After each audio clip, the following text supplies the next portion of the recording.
Shalom, selamat sore teman-teman Desire, siswa-siswa Kristen YPDPA. Bersyukur sore hari ini boleh bertemu lagi dengan para sahabat di YPDPA, khususnya juga kakak-kakak pembina. Sudah lama saya tidak bertemu dengan kalian dan bersyukur kalau sore hari ini kita boleh beribadah bersama-sama. Nah, kita bersyukur bahwa masa remaja itu dikatakan di dalam usia 12 sampai 18 tahun mengalami perubahan fisik, psikis, serta perubahan secara mental. Saya yakin anak-anak yang angkatan sekarang ini, waktu Ibu pindah ke Surabaya, waktu itu masih anak-anak sekolah minggu. Dan anak-anak remaja memiliki pergumulan tentang identitas diri, emosi yang berubah, ya, karena menuju persiapan masa dewasa, memiliki rasa ingin tahu yang besar. Dan menurut penelitian, ya, otak dalam tahap perkembangan paling pesat, masa kritis itu ada di dalam kehidupan masa remaja, yaitu 11 sampai 19 tahun. Di sini dikatakan otak mulai mekar, ya, kemudian memiliki kemampuan untuk berpikir yang baru. Jadi meningkatnya sambungan syaraf otak sehingga anak-anak remaja itu efektif mengolah info, sehingga orang-orang tua itu jauh gaptek dengan anak-anak zaman sekarang. Nah, anak-anak remaja juga memiliki kemampuan untuk mengekspresikan diri, sehingga memiliki gejolak emosi yang tidak stabil. Nah, tapi ada juga menurut analisis of New York Academy of Science, remaja sangat memperhatikan apa kata teman, apa yang orang lain pikirkan tentang dirinya. Dan juga anak-anak remaja dikatakan tidak pandai mengukur risiko, hanya bisa, ya, mengidentifikasikan diri tanpa bisa mengukur risiko. Maka di sini anak-anak remaja kalau kita lihat membutuhkan figur orang tua, butuh tidur lebih banyak. Bahkan dalam penelitian ini ciri-ciri remaja yang zaman sekarang dikatakan mulai narsis karena pengaruh hormon oksitosin, ya, mulai narsis dan sebagainya. Nah, oleh sebab itu tema pada sore hari ini sangat tepat untuk kita renungkan bersama. Apa yang kamu pikirkan? Nah, sebelum kita masuk dalam tema ini, mari kita berdoa. Tuhan Yesus, hamba terbatas, kami semua terbatas, tapi Engkau yang tidak pernah terbatas mengasihi kami yang terbatas. Kami mau merenungkan satu kebenaran firman Tuhan, kiranya memberkati semua anak-anak remaja di Desire YPDPA ini Tuhan. Mereka boleh sungguh diberkati oleh Tuhan, bagaimana dalam masa remaja mereka memiliki pola pikir yang benar, pola pikir yang baik, sesuai dengan kehendak Tuhan. Berkati hamba-Mu, berkati kami semua lewat materi ini. Di dalam nama Tuhan Yesus Kristus. Amin. Nah, teman-teman yang dikasihi Tuhan, menurut penelitian manusia, satu hari itu kalau orang dewasa dikatakan berpikir 70.000 dalam waktu satu hari itu yang dipikirkan ada 70.000. Ya, kalau untuk rentang usia remaja mungkin di bawah itu sekitar 3.000 atau 3.500. Dan kalau kita mau jujur dari apa yang kita pikirkan, ya seperti ibu, ya dewasa, sudah dewasa 70.000, kira-kira apakah yang kita pikirkan itu semua pikiran yang benar? Ataukah sebagian pikiran-pikiran yang salah dan pikiran yang negatif? Oleh sebab itu, tema kita pada hari ini adalah apa yang kita pikirkan, ya. Maka saya mengajak kita membaca firman Tuhan dari Kolose pasal 3 ayat 1 sampai ayat yang keempat. Karena itu, kalau kamu dibangkitkan bersama dengan Kristus, carilah perkara yang di atas, di mana Kristus ada, duduk di sebelah kanan Allah. Pikirkanlah perkara yang di atas, bukan yang di bumi. Sebab kamu telah mati dan hidupmu tersembunyi bersama dengan Kristus di dalam Allah. Apabila Kristus yang adalah hidup kita menyatakan diri kelak, kamu pun akan menyatakan diri bersama-sama dengan Dia dalam kemuliaan. Kita melihat di sini, carilah Mencari itu adalah sesuatu yang diinginkan oleh hati kita. Ketika kita rindu, kita kepingin mau makan pakai ayam goreng, nggak mungkin kita tinggal diam, tiba-tiba ayam goreng datang. Tapi kita akan mencari, pesan, GoFood dan sebagainya. Ya. Kemudian dasar yang kedua, ayat yang kedua dikatakan pikirkanlah. Jadi arti pikirkanlah di sini selalu memikirkan. Apa yang diinginkan pikiran dan hati itu adalah sama. Kepala dan hati bergerak ke arah yang sama. Hati dan isi kepala itu di sini dikatakan diberikan kepada Kristus. Nah, apa yang kamu pikirkan? Kita akan melihat, ya. Jadi dalam hidup sehari-hari kita kadang-kadang ingin studi kita berhasil, tapi kita memikirkan game, sibuk memikirkan acara televisi, ya, sibuk online pacaran sehingga studi kacau. Hidup rohani kita ingin, ya, lebih kudus, lebih dekat dengan Tuhan. Tetapi pada waktu yang sama kita memikirkan kenikmatan dosa. Ya. Nah, bagaimana supaya kita bisa menang, mengatasi segala pikiran-pikiran di dalam hati kita yang membuat kita tidak bertumbuh dan salah berpikir? Maka di sini dikatakan pikiran dan hati kita harus terarah kepada Tuhan Yesus. Fokus hidup kita adalah Tuhan Yesus. Maka di dalam ayat 2 ini menjadi perenungan kita. Apa yang kita pikirkan? Apa yang anak-anak remaja pikirkan? Dikatakan pikirkanlah perkara yang di atas, bukan yang di bumi.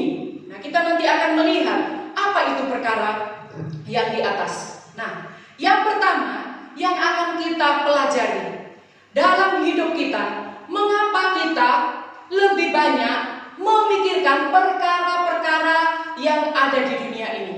Seperti penelitian tadi, apa kata orang tentang penampilanku? Apa kata orang kalau aku begini? Kita lebih banyak berorientasi kepada apa kata orang. Nah, kita akan melihat apa yang menjadi penghambat sehingga dalam hidup kita, pikiran dan hati kita tidak terarah kepada Tuhan. Jadi arti pikirkanlah perkara yang di atas. Artinya adalah pikiran dan hati kita terarah kepada Kristus. Fokus pikiran kita, fokus hidup kita adalah Kristus. Itu seharusnya yang kita pikirkan.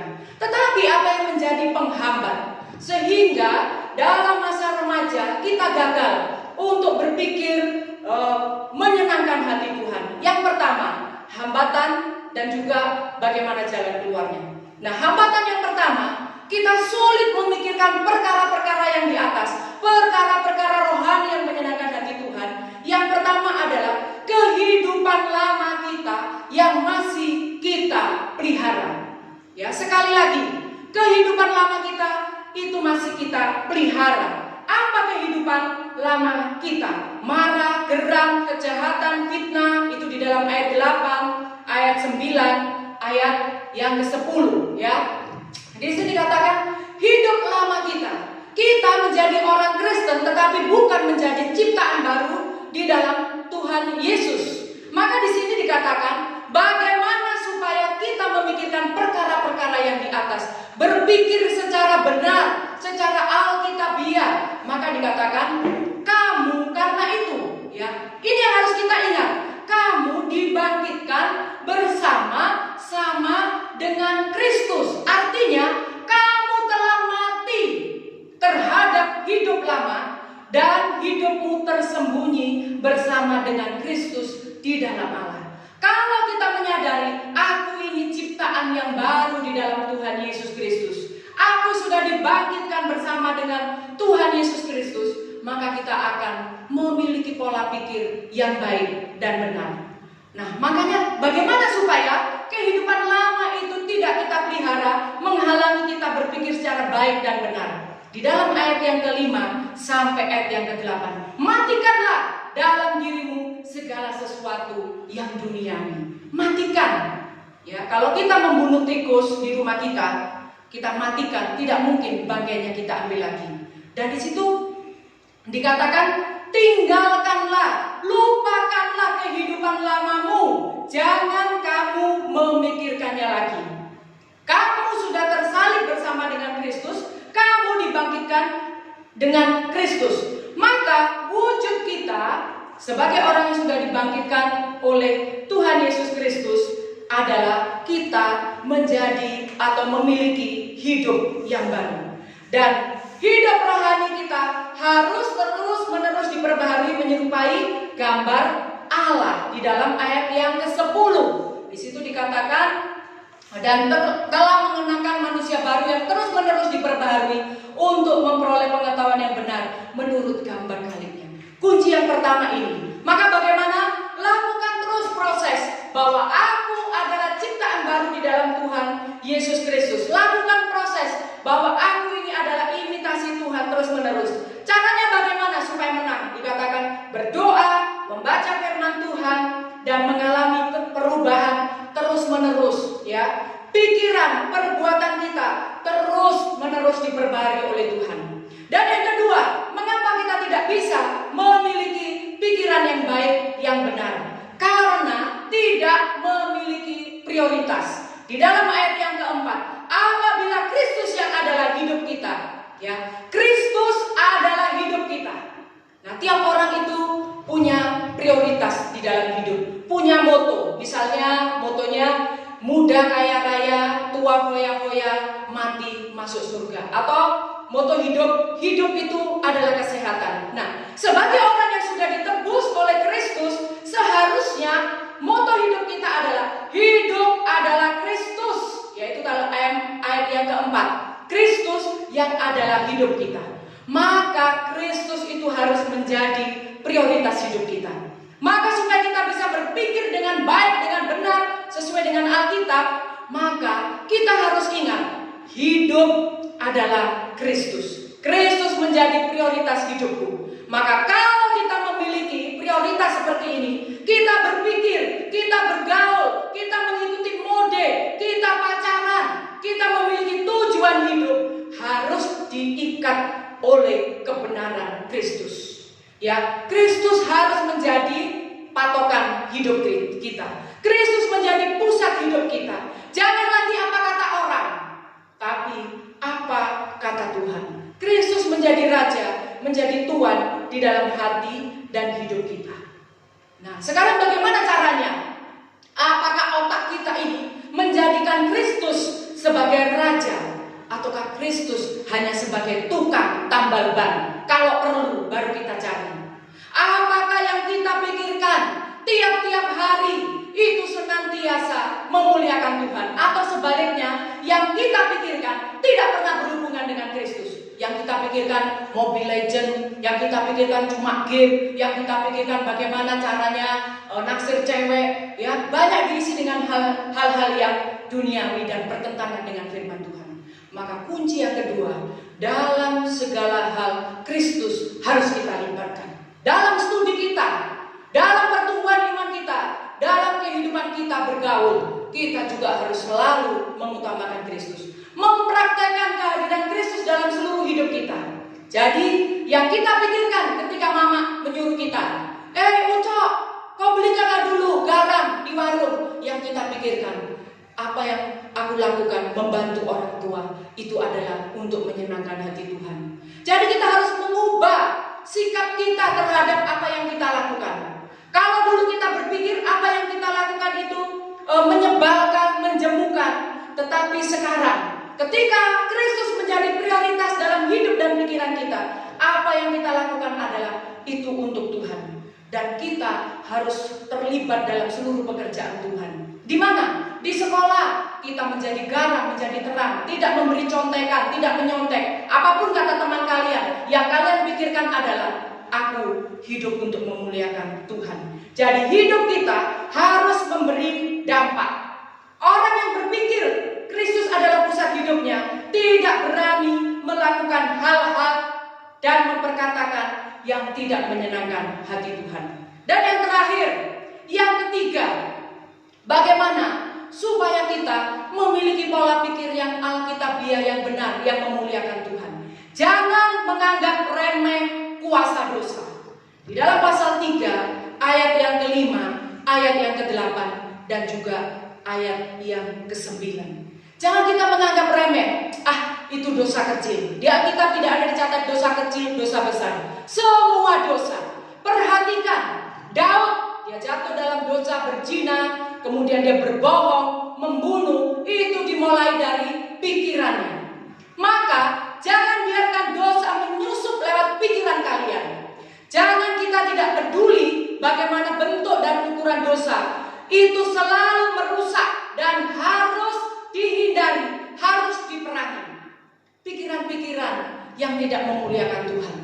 Mungkin pikiran kalian, kenapa aku dilahirkan di tengah-tengah keluarga seperti ini? Kenapa aku ini hitam, keriting, hidup lagi? Pikiran-pikiran seperti itu harus diperangi. Karena apa?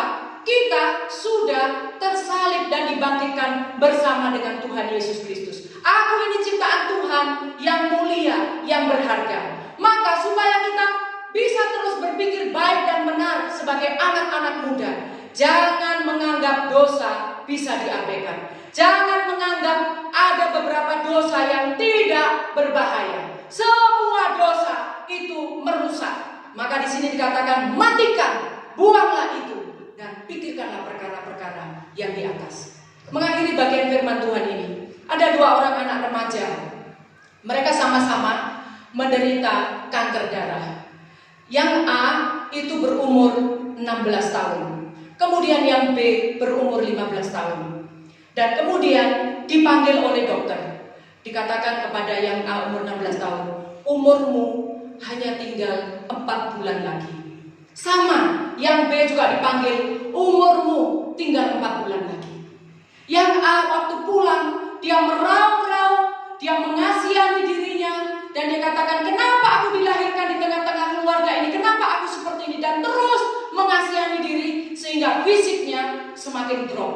Tetapi yang B, ketika dikatakan umurmu tinggal 4 bulan lagi, dia pulang, dia bilang, Ma, belikan aku buku, belikan aku kaset kosong, belikan aku beberapa, dia catat semua. Dan selama 4 bulan, dia mengisi waktunya dengan menulis surat, menulis buku. Ya, ada buku harian dia tulis, dia merekam suara, merekam pesan, merekam doa, dan semua sudah ditulis. Ya, untuk ini, untuk ini, untuk ini. Tidak terasa waktu 4 bulan berjalan. Dan apa yang terjadi? 4 bulan memang, ya, 4 bulan lebih beberapa hari si A, si B meninggal. Karena si A sudah duluan meninggal, tidak sampai 4 bulan. 4 bulan lebih si B meninggal. Tapi apa yang terjadi? Akhir hidupnya dia memberi arti kepada banyak orang. Dia menulis surat kepada temannya yang merasa tidak dihargai. Dia menulis surat kepada orang-orang tua di gereja yang tidak memperhatikan anak. Sehingga 4 bulan itu diisi dengan hal-hal yang baik. Sama-sama sakit kanker darah, sama-sama kesempatan hidup hanya 4 bulan. Yang membedakan apa? Pola pikir. Yang A tadi selalu berpikir negatif, menyalahkan diri, menyalahkan Tuhan, dan akhirnya dia meninggal begitu saja. Tetapi si B 4 bulan dia menggunakan seluruh hidupnya karena dia tahu, ya, orang percaya itu hidup dari apa yang dipikirkan. Dia percaya kalau hidup dan mati itu milik Tuhan, maka kalau dia hidup, hidupnya harus berguna. Sehingga apa yang terjadi? 4 bulan itu sisa hidupnya diisi dengan hal-hal yang memuliakan Tuhan, dan dia meninggalkan nama baik, meninggalkan peninggalan-peninggalan rohani yang luar biasa. Karena dia katakan, kronos, waktu yang aku jalani 4 bulan boleh sama dengan manusia, tetapi kairos, ya, bahwa apapun yang aku lakukan berdampak kepada kekekalan, berdampak kepada kedaulatan Tuhan. Maka apa maksud dari cerita ini? Apapun yang kita pikirkan, ingat, yang kita pikirkan itu membawa dampak kekekalan, baik untuk diri kita, baik untuk orang lain, maupun untuk pekerjaan Tuhan. Maka mulai sekarang, kalau kita mau berpikir hal-hal yang tidak memuliakan Tuhan, berpikir tentang hal-hal yang negatif, aku ini tidak berguna, aku tidak disayang oleh mama papamu, jangan lagi pikiran-pikiran seperti itu, membawa teman-teman semakin jauh dari Tuhan. Tetapi dalam kondisi yang justru apa orang pikirkan tentang kalian, katakan bahwa aku ini milik Kristus, aku berharga. Di dalam ayat yang keempat, Kristus adalah hidupku. Kristus adalah hidupku. Kalaupun aku hidup, kalaupun aku mati, aku harus memuliakan Tuhan. Karena apa? Di situ dikatakan, ketika nanti nanti Tuhan datang kedua kali, dikatakan orang yang memiliki pikiran-pikiran rohani, pikiran-pikiran yang memuliakan Tuhan, dikatakan akan menyatakan diri kelak bersama-sama dengan Kristus dalam kemuliaan. Jadi apa yang kita pikirkan, apa yang kita ucapkan, apa yang kita lakukan, jangan sembrono, jangan didasari dengan hati kita yang belum selesai dengan Tuhan. Markus 7 ayat 20-23. Apa yang keluar dari mulut kita itu najis, dan itu semua bersumber dari hati yang belum diperbaharui oleh Tuhan.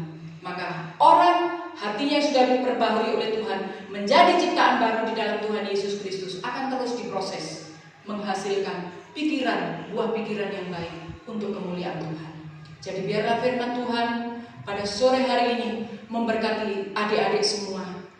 Mari kita belajar berpikir yang baik, berpikir yang benar, berpikir yang memuliakan Tuhan. Jangan biarkan pikiran-pikiran sia-sia merusak hidup kita. Jangan biarkan pikiran-pikiran sia-sia membawa kita jauh dari Tuhan. Orang akan menghargai apa yang saudara pikirkan, apa yang teman-teman pikirkan dan lakukan. Sekali lagi, pikirkanlah perkara yang di atas, bukan yang di bumi ini. Kita hidup di bumi, kita memikirkan apa yang di dunia, tapi semua dasarnya adalah kita ini dibangkitkan bersama dengan Kristus, dan Kristus adalah hidup kita. Tuhan Yesus memberkati kita semua. Mari kita berdoa. Tuhan Yesus, kami mengucap syukur untuk kesempatan sore hari ini kami boleh merenungkan bagian firman Tuhan, khususnya untuk anak-anak remaja Desire Tuhan. Kami rindu Tuhan, Tuhan yang sudah memilih mereka. Mereka yang sudah menjadi ciptaan baru di dalam Tuhan Yesus Kristus. Mampukanlah mereka berpikir seperti apa yang dipikirkan oleh Kristus. Mereka menaruh pikiran-pikiran Kristus di dalam pikiran mereka. Mereka menaruh kasih Kristus di dalam pikiran mereka, sehingga mata mereka, tangan mereka, kaki mereka digerakkan oleh pikiran Kristus, dan hidup mereka membawa dampak yang memuliakan Tuhan. Tuhan, tolong mereka dari pengaruh-pengaruh teman, pergaulan, dari pengaruh-pengaruh perkembangan zaman yang membawa atau menyeret mereka kepada pikiran-pikiran yang sia-sia. Biarlah Tuhan tolong anak-anak kami ini, supaya mereka bangkit, mereka menyadari bahwa hidup mereka adalah milik Kristus. Maka hidup yang mereka hidupi, mereka hidup menjadi imitasi Kristus dalam perkataan, dalam tingkah laku, dalam segala perbuatan dan pergaulan mereka. Terima kasih Tuhan. Dan di akhir renungan ini Tuhan, mampukanlah apapun yang mereka hadapi, baik itu kesulitan, baik itu pandemi sekarang Tuhan, mampukan mereka melihat dengan pikiran-pikiran Kristus bahwa segala sesuatu yang Tuhan izinkan, sekalipun itu menyakitkan kami, Tuhan sedang membawa kami kepada kebaikan. Meteraikanlah firman Tuhan di dalam hidup kami semua, khususnya bagi anak-anak Desire ini Tuhan, supaya mereka menjadi anak-anak yang takut akan Tuhan, yang memuliakan Tuhan. Berkati semua pembina, Tuhan berikan kesehatan, berikan kerjasama yang baik, sehingga anak-anak ini dapat dilayani, dibimbing untuk hidup menyenangkan hati Tuhan. Terpujilah nama-Mu Bapa. Di dalam nama Tuhan Yesus Kristus kami mengucap syukur dan kami berdoa. Amin. Amin. Tuhan Yesus memberkati kita semua. Salam kasih buat semua kakak pembina.